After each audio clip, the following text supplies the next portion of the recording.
Baik. Baik.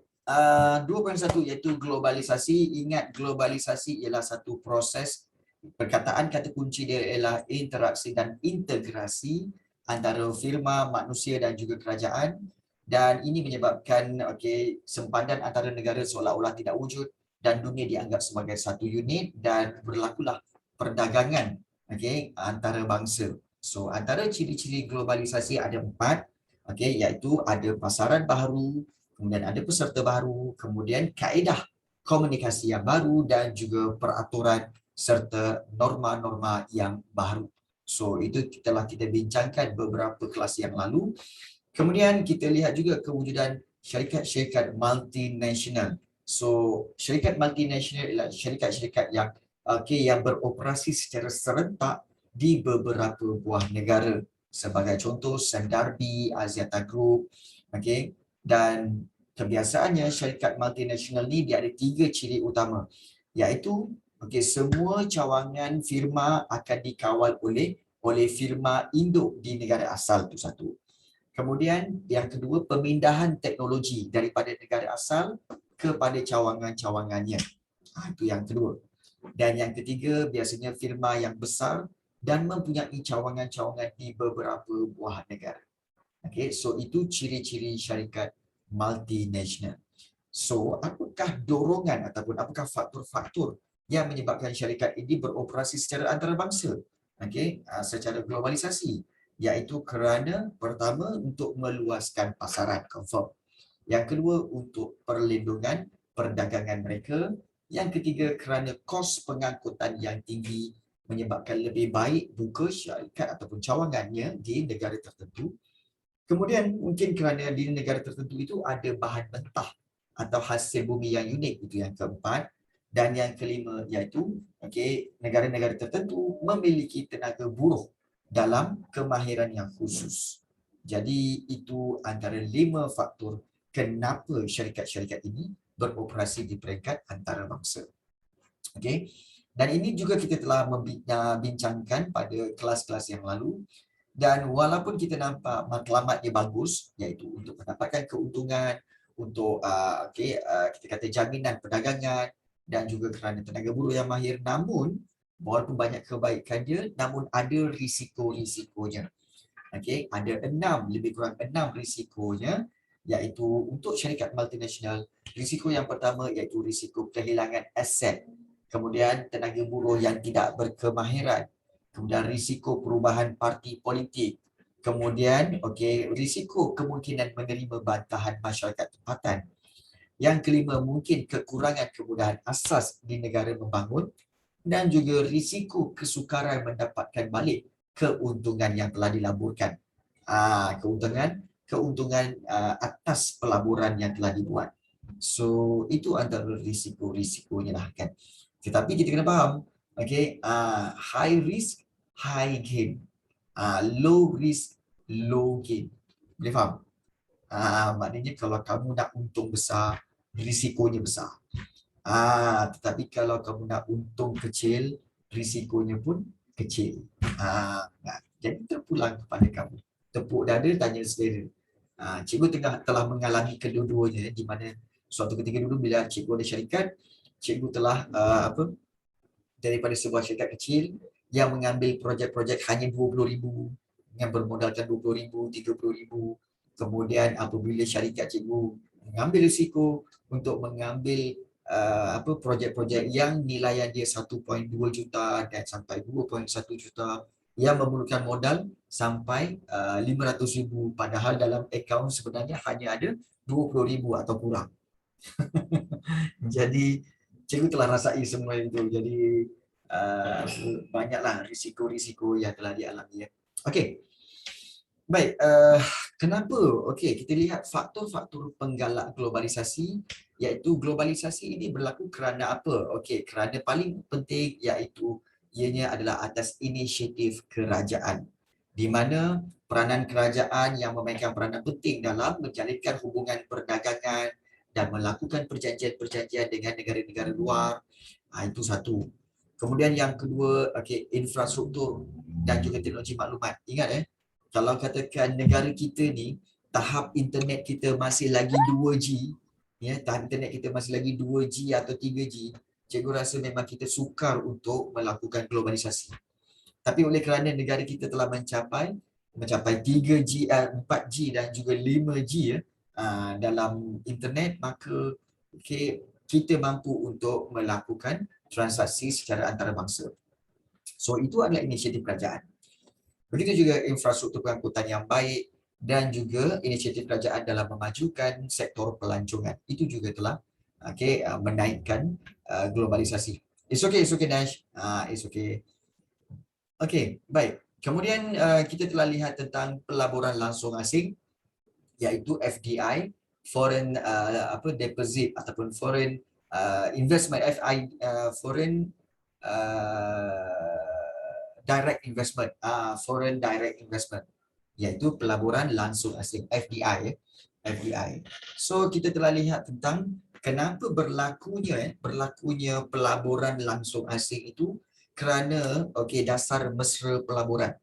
Maknanya dasar-dasar yang menggalakkan pelaburan luar ke negara kita, seperti pengecualian cukai, pelepasan cukai dan juga ada kredit pelaburan. Ya, Samir, it's okay Samir.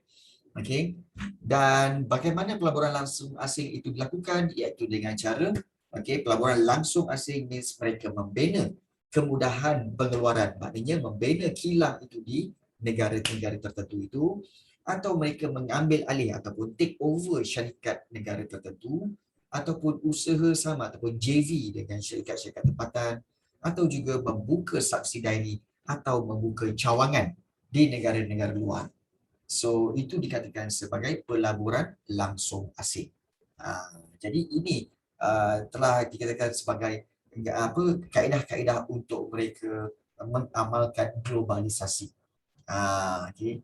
Namun kita tahu bahawa kesan positif pelaburan langsung asing ini iaitu pertumbuhan ekonomi, pindahan teknologi, meningkatkan kemahiran modal insan dan meningkatkan modal pelaburan. Banyak kebaikan dia. Namun kalau kita lihat kalau kita lihat keburukannya pun banyak. Kesan negatif dia iaitu ketidakseimbangan pendapatan, kemusnahan alam sekitar dan juga yang paling penting aliran untung ke luar negara. So itu kesan negatif pelaburan langsung asing. Jadi kalau kita lihat di sini, ini menyebabkan kita perlu mencari jalan tengah. Di samping untuk menikmati keuntungan, tetapi kita juga perlu untuk menjaga supaya tidak mengalami kesan negatif yang banyak. Baik. So ini berkaitan dengan globalisasi. Ada tak mana-mana bahagian yang kamu tak faham sebelum kita nak buat latihan? Ada tak mana-mana bahagian yang kamu tak faham dan mungkin kamu nak bertanya? Kalau kamu nak bertanya, tiada. Baik, cikgu, kenapa kalau wang kita keluar, nilai wang kita jatuh? Baik, soalan yang baik.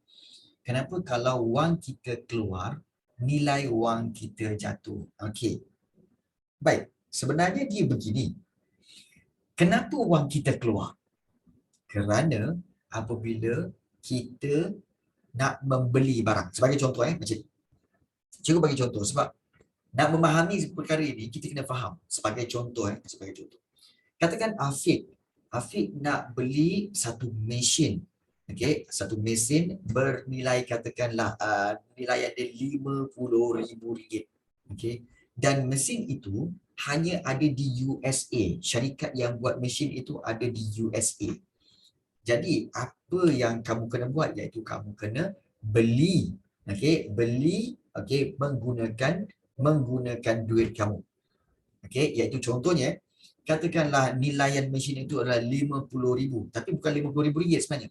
$50,000. So kalau $50,000 bermakna kalau duit kamu, sebenarnya duit kita, duit Malaysia adalah lebih kurang, so katakanlah darab $1 bersamaan RM4. So kalau 50,000 darabkan dengan RM4 bermakna adalah RM200,000. RM200,000 Malaysia. So kamu kena sediakan RM200,000 Malaysia untuk bayar kepada kilang di kilang di US itu. Okey. Jadi caranya ialah apa? Kamu kena beli dolar dulu.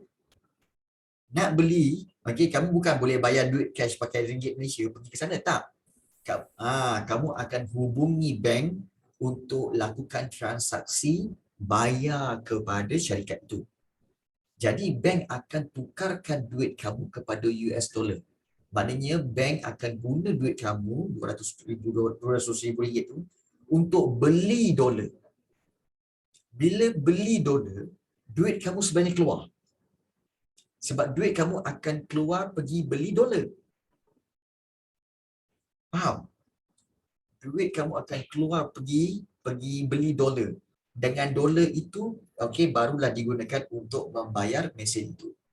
Jadi bila duit kamu banyak, duit kita banyak keluar, okey, maka okey, kita akan mengalami kejatuhan nilai. Duit ringgit kita akan jatuh. Kerana apa? Kuantiti duit kita di dalam negara akan berkurangan. Akan berkurangan. Duit kita akan berkurangan dalam negara. Sebab duit kita banyak keluar.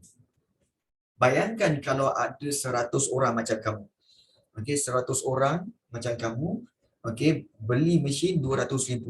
So kalau 100 orang dah berapa? 100 orang tu dah mencecah mungkin 20 juta.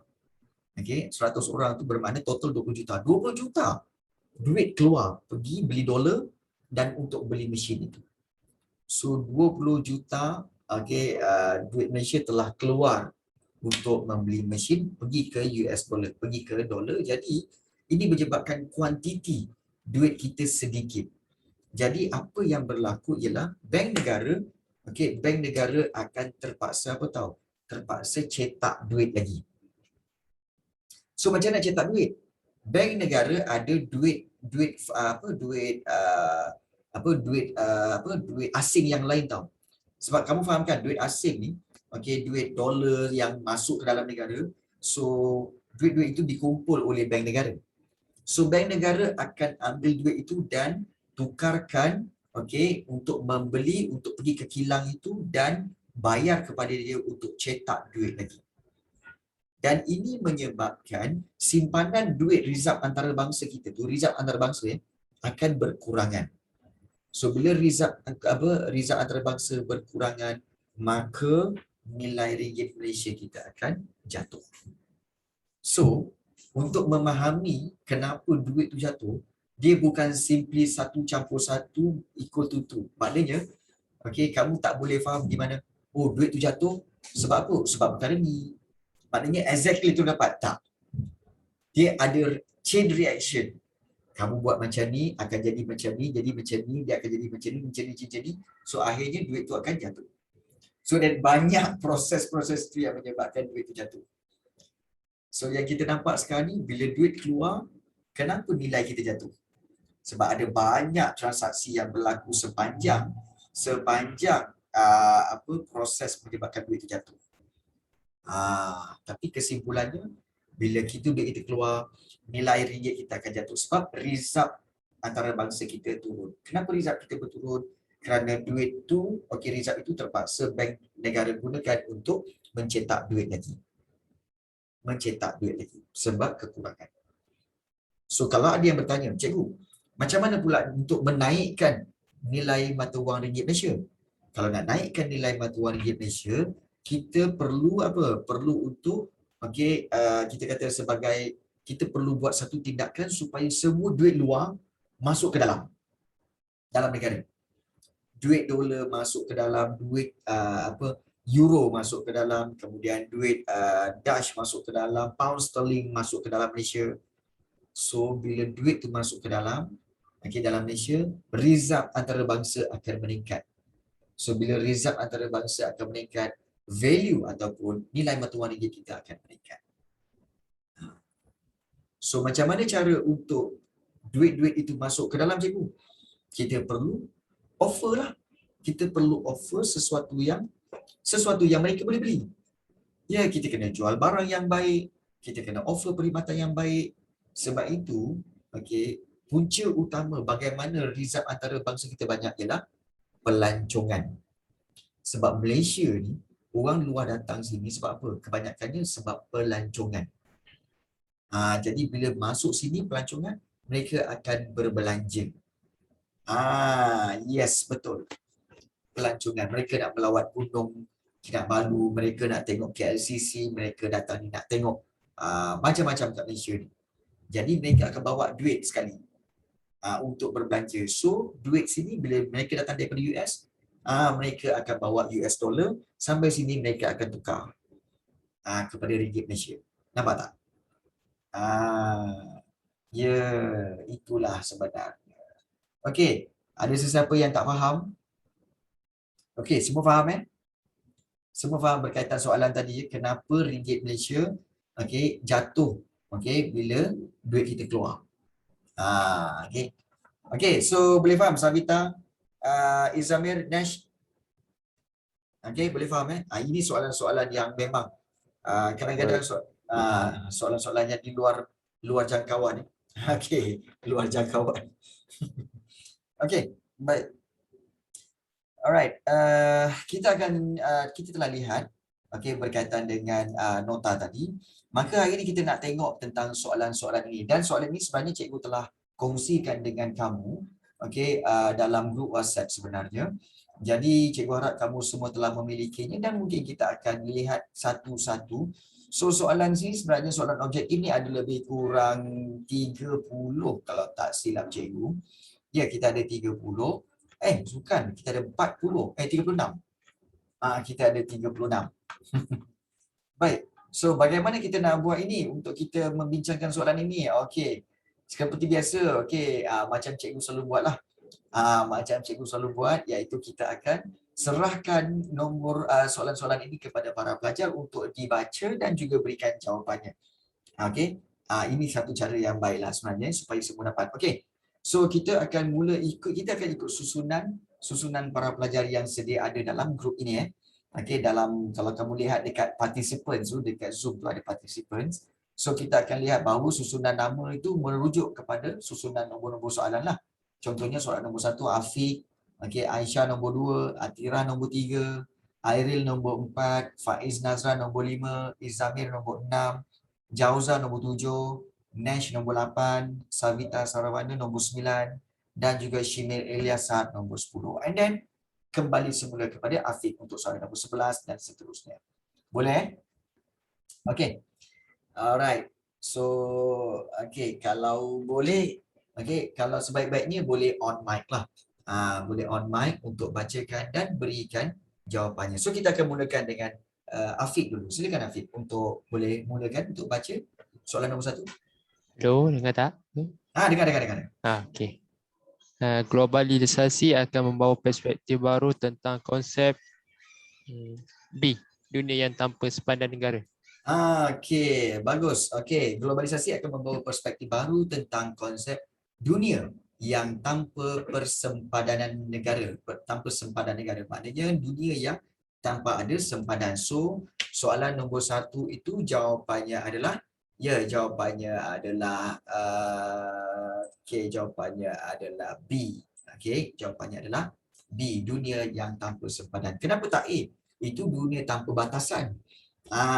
Kenapa tak C? Dunia tanpa batas waktu. Melampau sangat. Tanpa batas waktu. Ingat apa Dr. Strange? Baik. Dan juga dunia global dan terbuka. 1B. Terima kasih banyak Afiq. Nombor 2. Kita serahkan kepada Aisyah. Silakan Aisyah. Aisyah ada Aisyah?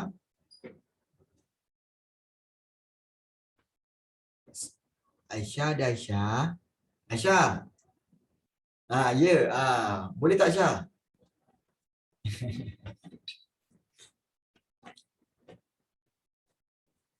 Cepat Aisyah.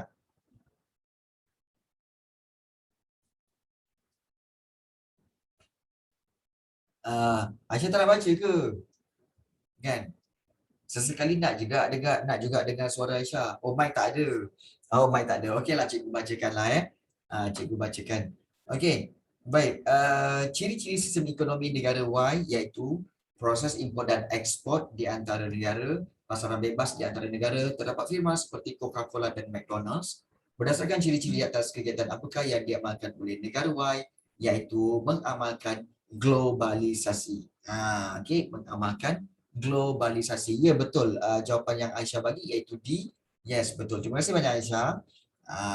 Globalisasi. So kalau kamu semua yang dah print out soalan ini mungkin boleh tandakan boleh tandakan. Baik, mungkin ada yang bertanya, cikgu kenapa tak buat dunia tanpa sempadan? Okey, dunia tanpa sempadan hanyalah konsep. Tetapi kegiatan apakah yang diamalkan? Kegiatan apa?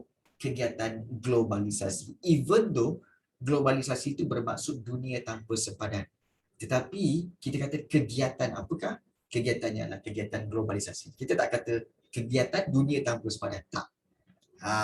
Okey, boleh faham? Dia kadang-kadang jawapan tu hampir-hampir je. Okey. Baik, soalan nombor 2 adalah di soalan nombor 3. Silakan Atira. Berikut merupakan kebaikan mengamalkan sistem ekonomi seperti di negara Y kecuali diikut. Okey, kecuali diikut, iaitu kecuali penggantungan ekonomi dan politik antara negara dan juga berlakunya perpindahan teknologi. Kan? Okey. Baik, kita tengok balik Okey. Kita tengok balik soalan 2 tu. Ciri-ciri sistem ekonomi negara Y, proses import dan ekspor di antara negara. Pasaran bebas di antara negara. Terdapat firma seperti Coca-Cola, McDonald's. Baik, bagi tahu cikgu, okey, mungkin kepada mana-mana pelajar yang tahu, okey, apakah sistem ekonomi yang diamalkan oleh negara Y? Siapa tahu? Kamu ingat tak lagi masa form 4 dulu bab 1? Okey. Pasaran bebas. Ya, iaitu sama ada boleh dikatakan sebagai ini adalah ekonomi pasaran bebas, kan? Pasaran bebas. Jadi bila pasaran bebas, kita lihat soalan nombor 3 ditanya, berikut merupakan kebaikan mengamalkan kebaikan mengamalkan sistem ekonomi seperti ini. Maknanya sistem ekonomi pasaran bebas. Okey, iaitu akan menyebabkan peningkatan kadar pertukaran wang asing, mungkin penggantungan ekonomi dan politik antara negara, mungkin juga. Ya, kapitalis, betul Izam, kapitalis. Aliran keluar untung ke negara lain pun mungkin juga. Okey, dan berlakunya perpindahan teknologi. Okey, harus diingat soalan tanya tentang berikut merupakan kebaikan. Kebaikan. So kalau kebaikan, okey, peningkatan kadar pertukaran asing baik tak? Nombor 1 tu peningkatan kadar pertukaran asing. Maknanya lagi banyak transaction. Bagus ke tak bagus? Peningkatan kadar pertukaran asing. Okey, meningkatkan transaction, meningkatkan value duit. Bagus ke tak bagus? Bagus, betul. Betul Syimil. Itu yang bagus. Maknanya itu kebaikan. Itu kebaikan. Okey, baik. Kemudian, penggantungan ekonomi dan politik antara negara. Maknanya, bergantung, ekonomi dan politik bergantung kepada negara lain. Contohnya, negara Malaysia bergantung ekonomi dan politiknya kepada Indonesia. Indonesia pula bergantung ekonomi dan politik pada Malaysia. So, pergantungan tu, adakah ianya bagus? Ya, buruk, betul. Buruk. Okey. Kemudian yang ketiga, aliran keluar untung ke negara lain. Baik ke tak baik? Tak baik. Sebab keluar untung ke negara lain maknanya negara kita tak untung. Pun tak baik. Jadi yang keempat, berlakunya perpindahan teknologi. Berpindahan teknologi maknanya daripada teknologi maju bawa ke negara yang membangun. So negara membangun akan dapat teknologi yang maju. So baik ke tak baik? Yang itu okey. Bermakna nombor 1 dengan nombor 4 ini adalah kebaikan. Maka maknanya apa Atira? Maknanya yang mana satu bukan. Maknanya soalan apa? Kecuali. Kecuali yang mana Atira? Kecuali apa? Kecuali 2 dan 3. Maknanya pergantungan ekonomi dan politik antara negara dan aliran keluar untung ke negara lain. Okey, itulah dia jawapan dia, iaitu C. Jawapannya adalah C.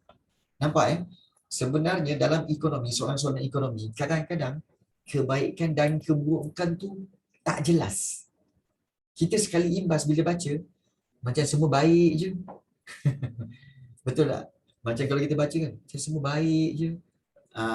Tapi bila kita kena teliti satu-satu, oh iyalah, yang ini rupanya baik, yang ini rupanya buruk. Soalan nak apa? Soalan nak kecuali. Semua ni kebaikan kecuali. Sebab itu hati-hati bila menjawab. Yes, memang tricky, betul. Baik, soalan yang keempat kita teruskan. Okey, soalan yang keempat. Okey, silakan Airil. Airil Adlan, soalan nombor 4. Antara berikut yang manakah contoh syarikat multinasional yang terdapat di Malaysia? C. 2 dan 3. C, 2 dan 3. Okey, iaitu Toyota dan juga Sime Darby. Ini memang soalan yang straightforward lah. Okey, contoh syarikat multinasional yang terdapat di Malaysia iaitu Toyota dan juga Sime Darby. So jawapannya adalah 2 dan 3. C dan 2 dan 3. Okey. Sime Darby tu apa cikgu? Okey. Sime Darby tu ialah sebuah syarikat. Okey, yang mana syarikat ini terlibat dalam perladangan, pembinaan, engineering, kemudian pendidikan, kemudian juga hospital. Itu Sime Darby. Kau tak tahu ke? Okey. Okey, siapa tahu tentang ni? Siapa ingat dekat Subanjaya ada SJMC? Ada satu hospital di Subanjaya, itu SJMC, Subanjaya Medical Center. SJMC Okey. Okey. SJMC sekarang dipanggil Sime Darby Medical Center. Sime Darby Sime Darby Medical Center. Kemudian yes, betul, Sime Darby Medical Center. Kalau kamu sepanjang perjalanan, kalau kamu pergi ke balik kampung, kalau kamu pergi ke Johor ataupun kamu pergi ke ya betul, jauh sah, hospital orang kaya. Yes, hospital swasta sekali masuk kena bayar RM1,500. Okey, mahal gila kot. Okey, Sime Darby. Yes. Kalau kamu naik kereta daripada KL pergi ke Johor ataupun pergi ke Perak, kamu akan lihat kiri kanan ada ladang-ladang ni tau. Ada ladang-ladang kelapa sawit. Dan kebanyakan ladang kelapa sawit itu dia ada signboard dia tulis Sime Darby. Maknanya Sime Darby punya ladang. Okay, Sime Darby punya ladang. So Sime Darby adalah sebuah syarikat multinasional dan dia telah beroperasi di negara-negara luar juga. Beroperasi di negara luar juga, Sime Darby. Okay. So besar Sime Darby. Gentle tak pernah dengar okay. So korang tak pernah dengar korang tahu tak ada satu peristiwa kawan sepupu cikgu, dia mengalami dia kemalangan dan kaki dia telah terpotong. Tapak kaki dia telah terpotong. Dekat kan kalau kaki macam ni kan, dia terpotong kat sini tau. Terpotong kat sini. Okey, hampir putus dia punya ni tau. Dia punya sendi tu. So ada 5 urat putus. So dia kena kat Subanjaya. Dibawa ke Subanjaya Medical Center. SJMC tu lah. Dijahit. Okey, dijahit, disambungkan satu-satu tu. Kena duduk situ dalam 2 minggu. 2 minggu ke 3 minggu. Okey, duduk situ 2 minggu. Okey, 2 minggu bila dia nak keluar, tengok bil berapa? 25,000. Bila nak keluar bil, tengok bil berapa? 25,000 total. So, okey. Betul.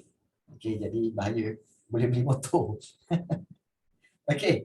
Baik, so terima kasih banyak Airil untuk contoh syarikat multinasional soalan nombor 4. Soalan nombor 5, silakan Faiz Nazran, silakan.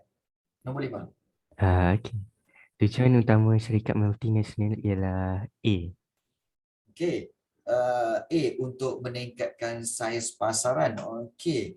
So kalau kita lihat di sini, sebab yang lain-lain ni, okey, ingat tujuan utama syarikat multinasional. So kalau kita tengok biasalah ekonomi kan, jawapan dia macam hampir-hampir je semua kan. Meningkatkan saiz pasaran, okey betul. Untuk mengelakkan berlaku inflasi, macam ya juga. Kan? Macam ya juga.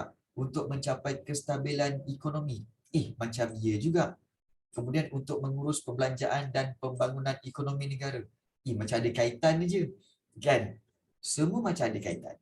Tapi sebenarnya bila kita tengok kat sini, baru kita tahu. Yang B, C dan D itu adalah tujuan utama kerajaan. Kerajaan yang nak buat sesuatu untuk mengelakkan inflasi. Kerajaan juga yang untuk mencapai kestabilan ekonomi, kerajaan. Dan kerajaan juga yang akan mengurus perbelanjaan pembangunan ekonomi negara.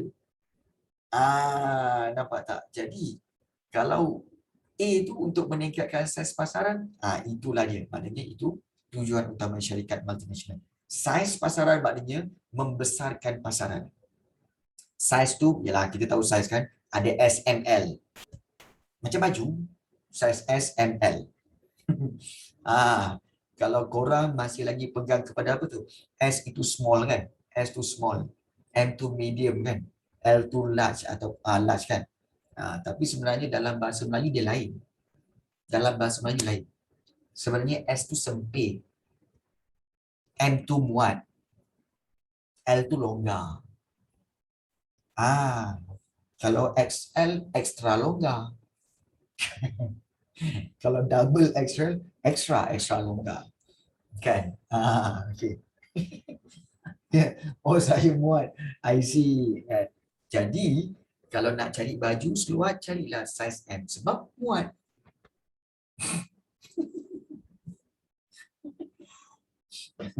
Syibik Ilyasa, apakah betul tu cikgu?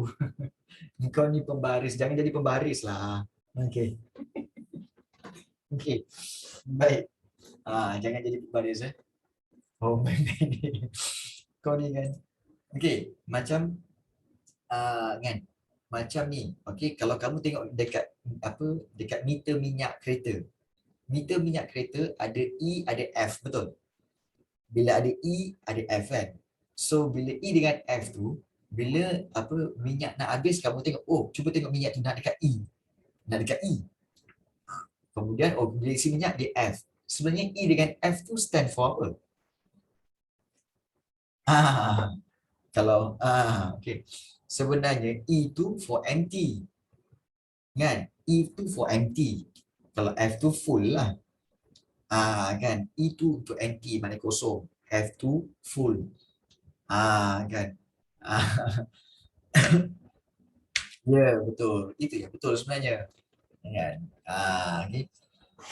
Jadi kalau tapi kalau kat Malaysia ni pelik pula.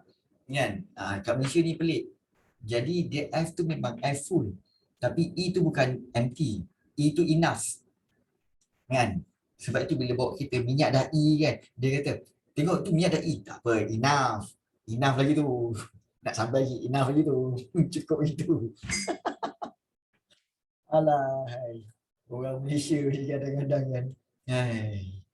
Itulah. Okey, baik. Enough. Baik.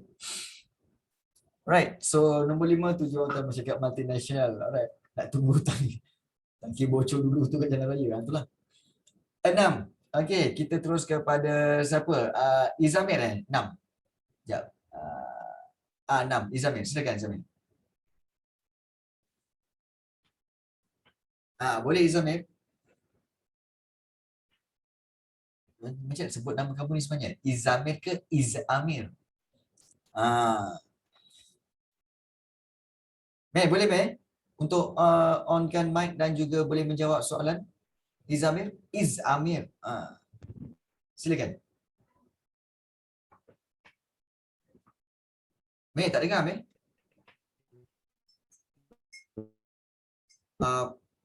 Putus-putus.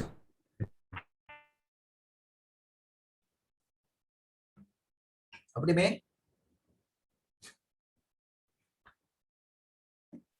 Putus-putus lah. Langsung tak ada. Bertambah. Ada Mei? Oh, tak boleh. Mic rosak okey. Boleh. Boleh dengar.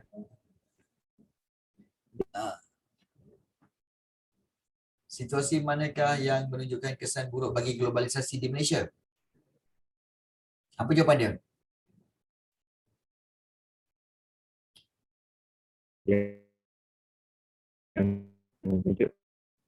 Apa jawapan dia? C Okey.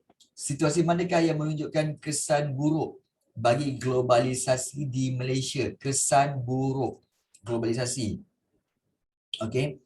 Iaitu ketidakseimbangan pendapatan. Yes. Dan juga aliran untung ke luar negara. Maknanya aliran untung ke negara lain. So itu kita katakan sebagai kesan buruk. Jadi jawapannya adalah C. Okey. Terima kasih banyak Izamir. Okey.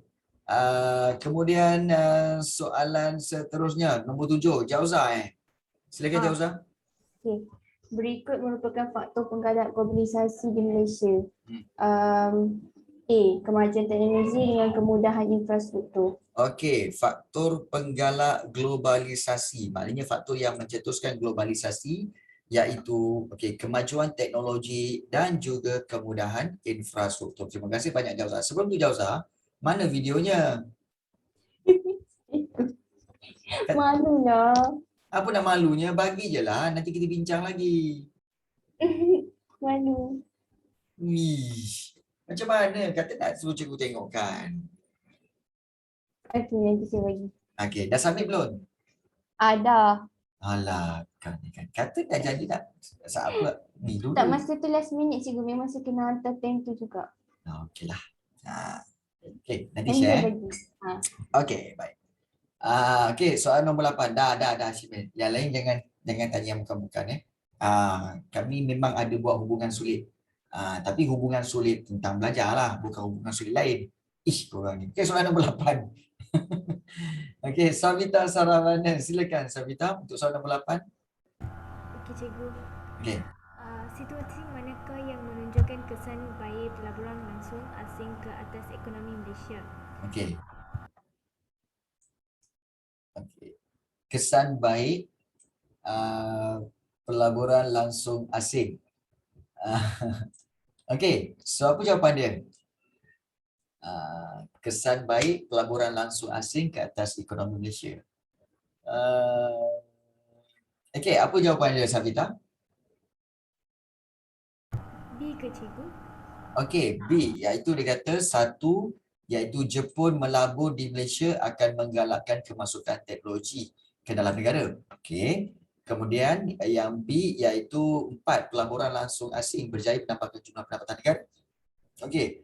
Maknanya menambahkan jumlah pendapatan negara dan memberikan pertumbuhan ekonomi negara. So jawapannya adalah B, 1 dan 4. Ya, terima kasih banyak Savita. Okey, untuk jawapannya betul. Terima kasih banyak Bagus. Okey, soalan nombor 8 telah dijawab oleh Savita. Untuk soalan nombor 8 jawapan dia B. Dan soalan nombor 9. Okey, silakan kepada Syimil. Silakan Syimil. Yang benar tentang globalisasi. Dengan pelaburan langsung asing.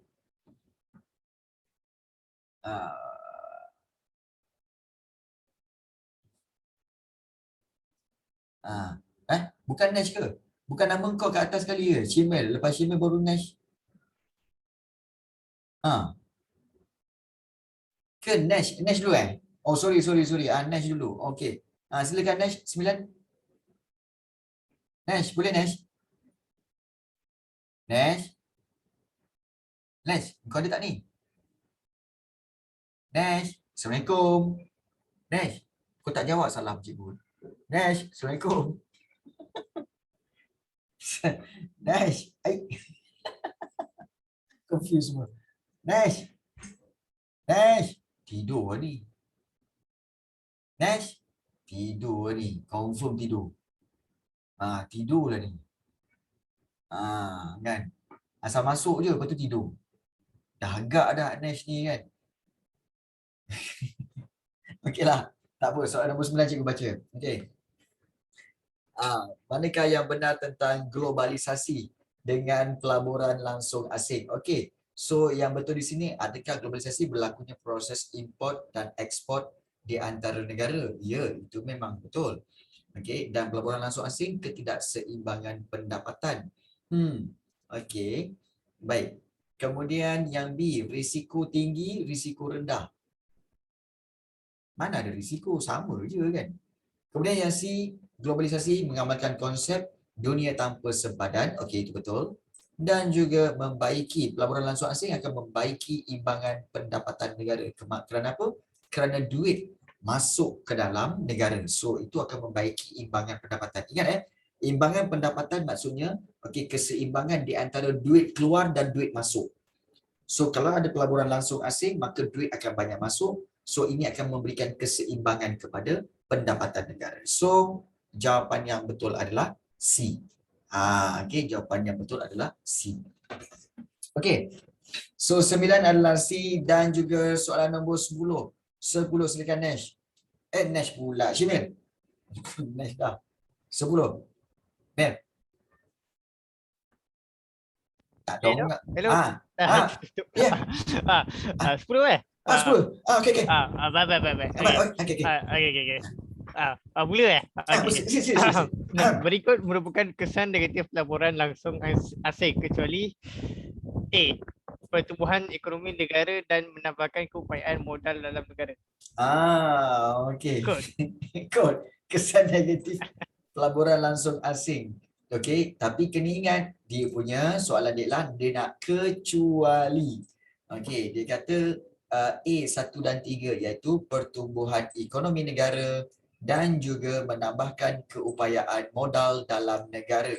So jawapan dia adalah A 1 dan 3. Ya, betul. Terima kasih banyak Syamil. Oh silap. Dia macam ni. Nada dia macam ni. Okey, terima kasih banyak Syamil. Okey. Baik juga. Jawapan betul. Jawapan betul. Okey, baik. Okey, baik. 10 adalah A 1 dan 3. Okey. So kesan negatif, okey, kecuali ingat kecuali pertumbuhan ekonomi negara dan menambahkan keupayaan modal dalam negara. Alright. Soalan nombor 11. Okey, kita kembali kepada Afiq. Silakan Afiq. Soalan nombor 11. Globalisasi merupakan A. Okey, proses interaksi dan integrasi firma dan kerajaan pelbagai negara. So kalau mungkin kita macam confuse kan, macam sama je yang dengan bawah tu kan.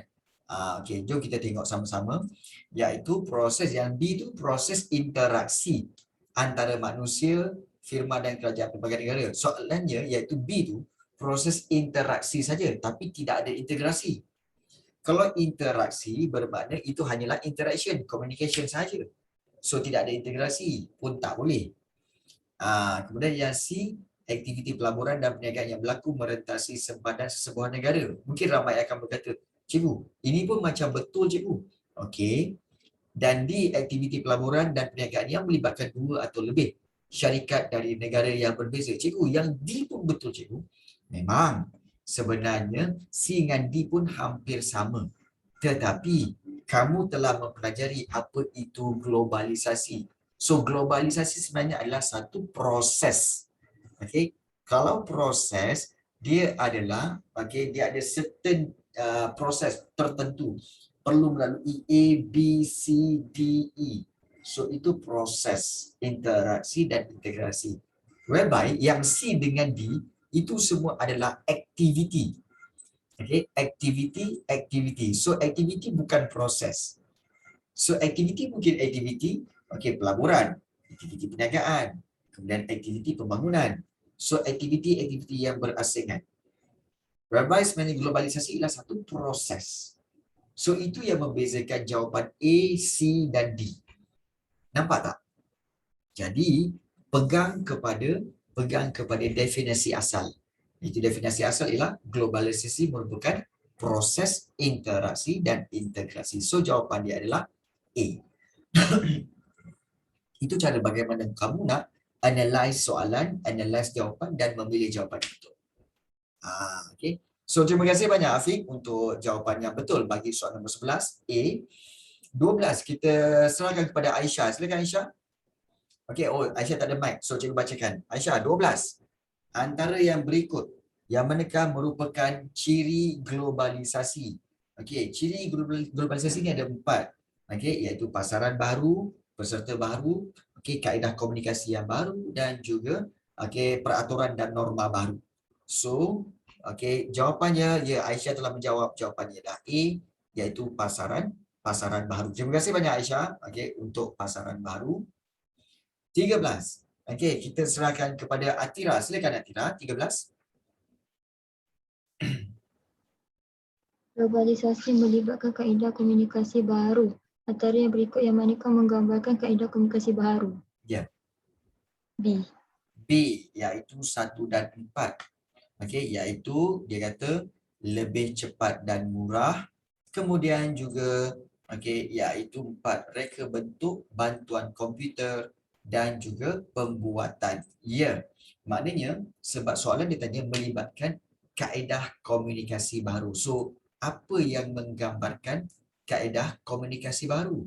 Iaitu lebih cepat dan murah. Sebab kaedah komunikasi baru semuanya bergantung kepada internet. Jadi bila ada internet, lebih cepat dan murah. Dan kalau ada reka bentuk, semua adalah bantuan daripada komputer. Okay. So jawapannya adalah B. Okey, terima kasih banyak Atira untuk jawapan yang betul. Baik, 14. Okey, Ariel, silakan Ariel. Syarikat multinasional merujuk C. Okey, syarikat multinasional merujuk kepada C, iaitu firma yang beroperasi di beberapa negara pada masa yang sama. Okey, so itu unik dia. So 14 jawapannya adalah C. Ya, terima kasih banyak Ariel.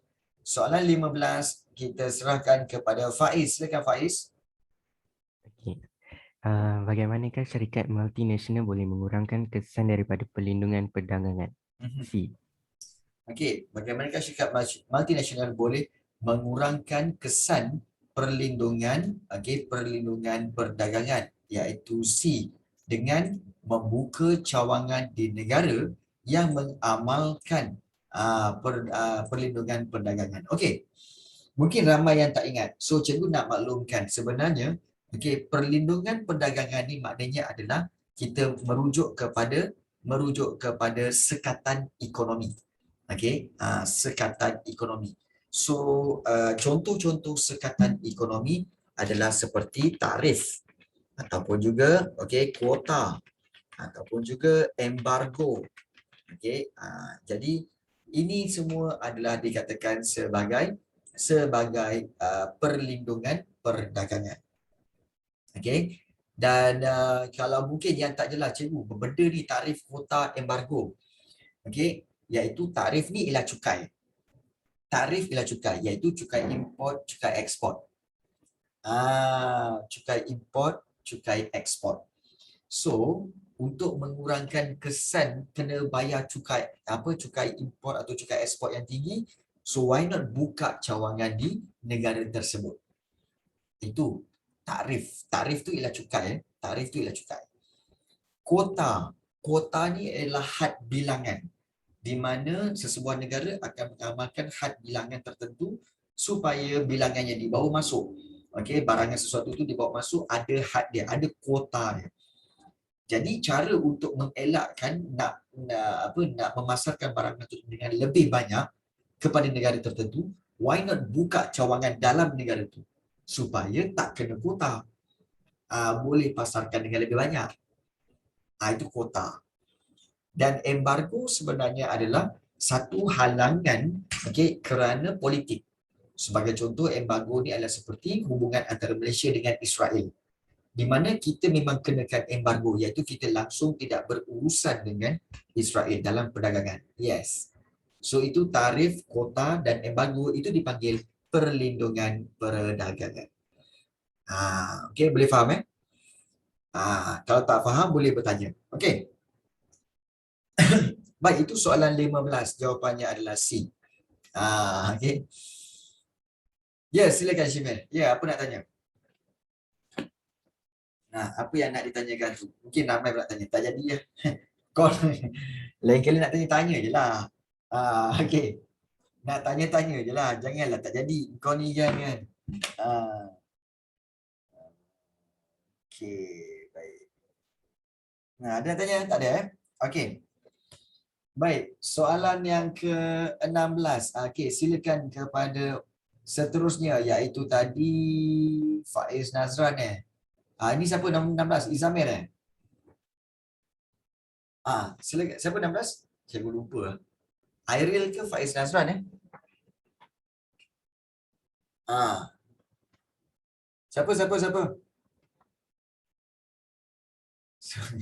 Semua tak nak mengaku. Okey. Baik, tadi siapa nombor 15 tadi? Nombor 15 Airil . Oh, nombor 15 Faiz Nazran. Okey, so sekarang nombor 16 Izamir lah. Okey, 16 silap ke Faiz? Aku dah confuse lah. Kejap. 1 3 4 5 6. Izamir, 16 Izamir. Silakan Izamir. 16 Izamir, silakan. Izamir, boleh tak? Kalau tak boleh, bagi tahu tak boleh. Kalau tak boleh baca, bagi tahu tak boleh baca. Kan? Tak boleh baca sebab mikrofon ni lah rosak kan. Takkanlah kau form 5 tak boleh baca lagi. Okey. Cepat Izamir.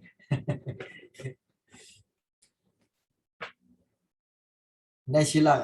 Okey. Nash hilang. Tak tahu ke mana pergi. Okey. 16. Okey, kemasukan. Okey, cikgu bacakan. Okey, Izamir, kamu bagi jawapannya Izamir. Kemasukan syarikat multinasional dalam operasi antarabangsa. Okey, didorong oleh apa? Iaitu apakah dorongannya?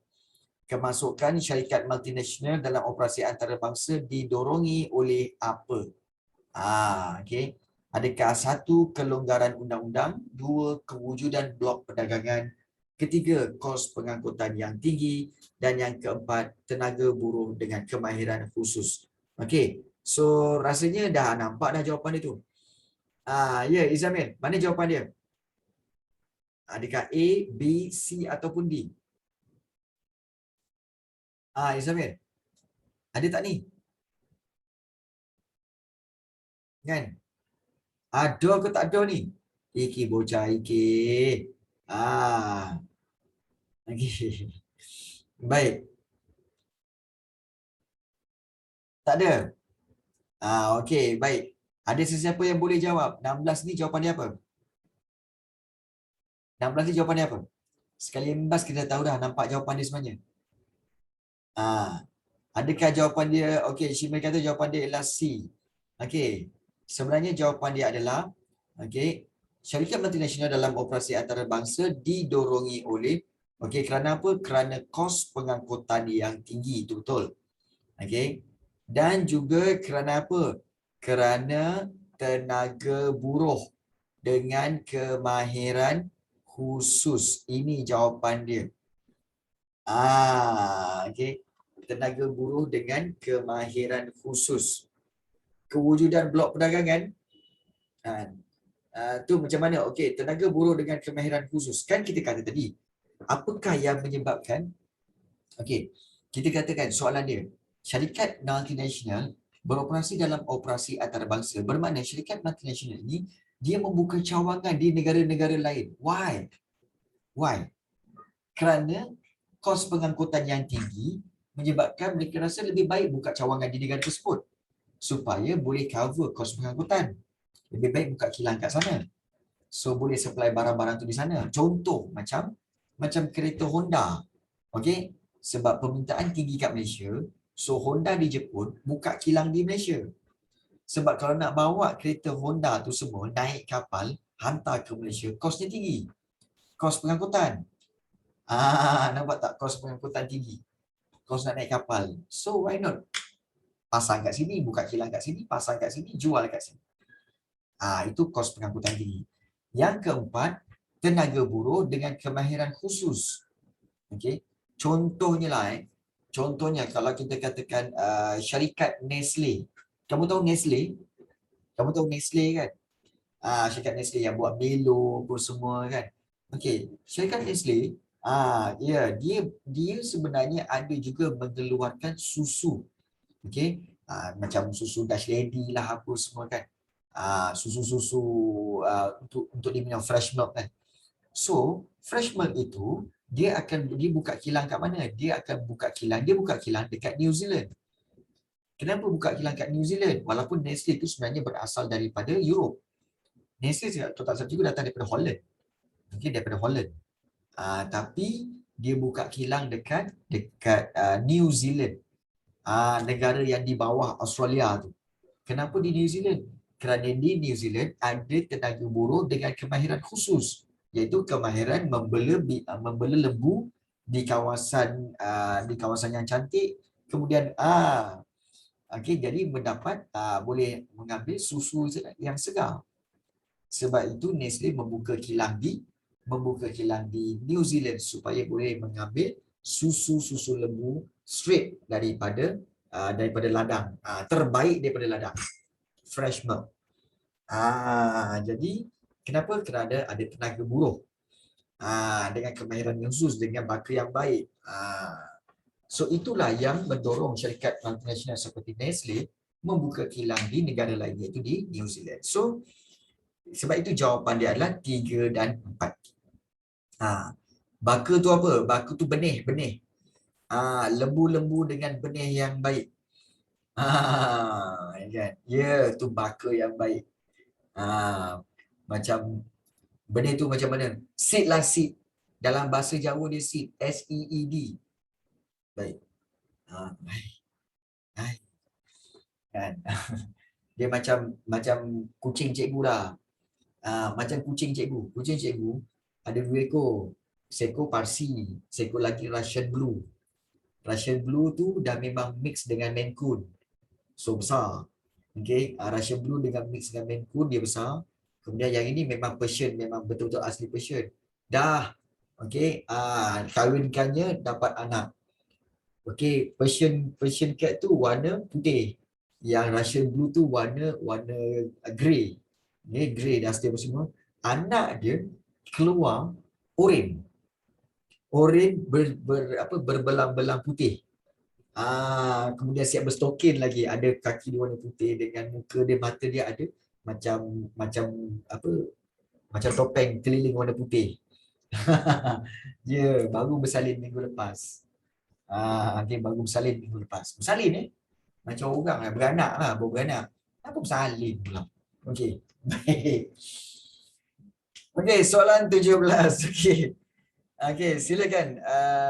Soalan 17 jawab untuk ada cara yang nak tahu kalau kucing nak kahwin. Ada. Kan? Dia akan jumpa kau kata, "Bah, nak kahwin?" Dia cakap macam tu. Baik. So 17. Okey, Jauza Mira, silakan baca Jauza Mira.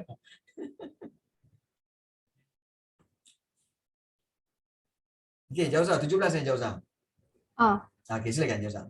Antara yang berikut risiko yang manakah paling mudah diatasi oleh sebuah syarikat multinasional? Ya. Saya rasa berikut risiko tenaga buruh tidak berkemahiran.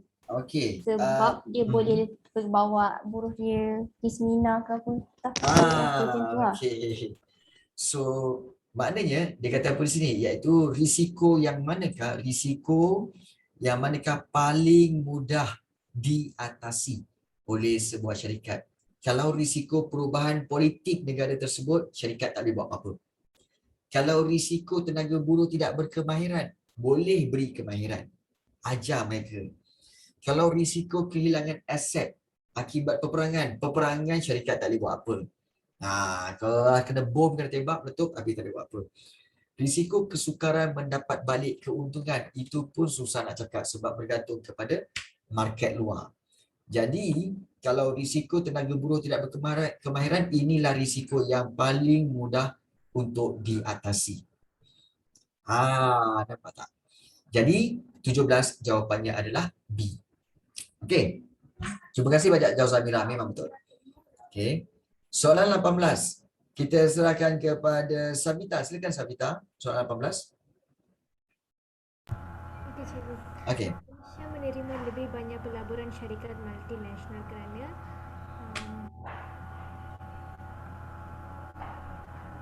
C ke cikgu? Kadar cukai pendapatan yang rendah. Okey, kadar cukai pendapatan yang rendah.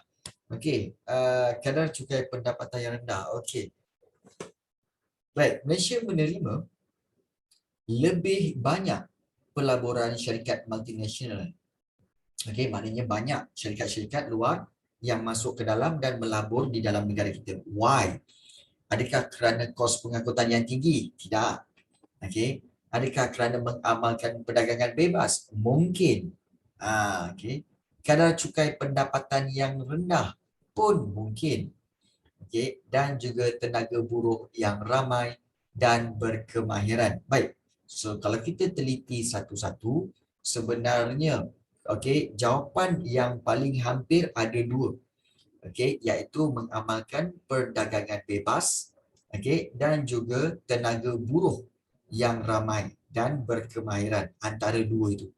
So kalau kadar cukai pendapatannya rendah, sebenarnya tak rendah juga. Okey, sebab sebenarnya kalau nak diikutkan, dia refer kadar cukai pendapatan untuk pendapatan syarikat sebenarnya adalah mencecah 24%. 24% daripada untung bersih. 24% out of net profit. So kalau katakan net profit tu 1 juta, cukai syarikat kamu adalah 240,000. Sanggup nak bayar 240,000? Okey. Tak mahu. So cukai sebenarnya tak rendah pun. Cukainya boleh tahan tinggi. Cukai pendapatan individu ia rendah. Individu tapi kalau syarikat tinggi. Jadi so antara B dengan D iaitu mengamalkan perdagangan bebas dan juga satu lagi tenaga buruh yang ramai dan berkemahiran. Baik, untuk jawapan yang lebih baik, okey, kalau kita analyse betul-betul, adakah Malaysia benar-benar mengamalkan perdagangan bebas? Tidak. Okey, tidak. Sebenarnya perdagangan bebas itu bergantung kepada kawasan-kawasan tertentu. Dan maksud perdagangan bebas ni adalah maksud perdagangan yang bebas, iaitu mengamalkan pasaran terbuka, iaitu semua barang-barang boleh dibawa masuk. Adakah kita mengamalkan perdagangan bebas yang benar-benar perdagangan bebas? Tidak. Sebab kita kenakan kuota. Kita ada tarif, kita ada embargo di mana Malaysia amalkan semua itu. So kita tak adalah betul-betul totally perdagangan bebas, tapi kita ada had juga. Okey. Ya, dadah yang barang baik tu boleh dijual ke? Dadah yang barang baik. Apa maksud dadah yang barang baik? Okey. Jadi, so sebenarnya kita tidak mengamalkan perdagangan bebas. Sebenarnya ialah tenaga buruh yang ramai dan berkemahiran. Kebanyakan yang datang sini sebenarnya adalah untuk mendapatkan tenaga buruh yang ramai dan kita ada tenaga buruh yang berkemahiran. So 18 sebenarnya jawapan dia adalah D. Ramai banyak syarikat datang sini untuk mendapatkan tenaga buruh yang ramai dan berkemahiran. Apa gua cakap ni, barang baik tu, yang white powder tu yang mana? Cikgu tak faham. Baik tu boleh dijual ke? Kalau drugs, all the drugs tidak boleh dijual di Malaysia sebenarnya. Kalau drugs betul-betul drugs tak boleh dijual di Malaysia, mana boleh jual dadah di Malaysia? Tak boleh. Okey, mana boleh? Okey. Dan tapi sebenarnya ada je dadah. Okey, contohnya Panadol. Panadol adalah contoh dadah sebenarnya kan? Contoh dadah. Panadol adalah dadah sebenarnya. Baik. 19. Shimel, silakan Shimel. 19. Oh silap. Shimel. 19 Shimel. 19. Okey. 19. Bagaimana kerajaan menggalakkan globalisasi? Ya. Yang ni cuak sikit tapi rasa Okey. jawapan dia B, pelepasan duty import untuk semua barang import.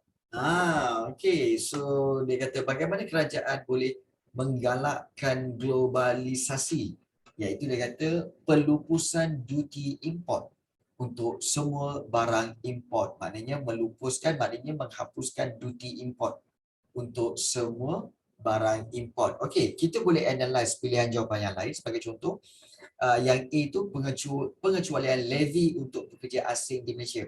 Baik, levy ni sebenarnya adalah cukai untuk pekerja asing yang dibawa masuk.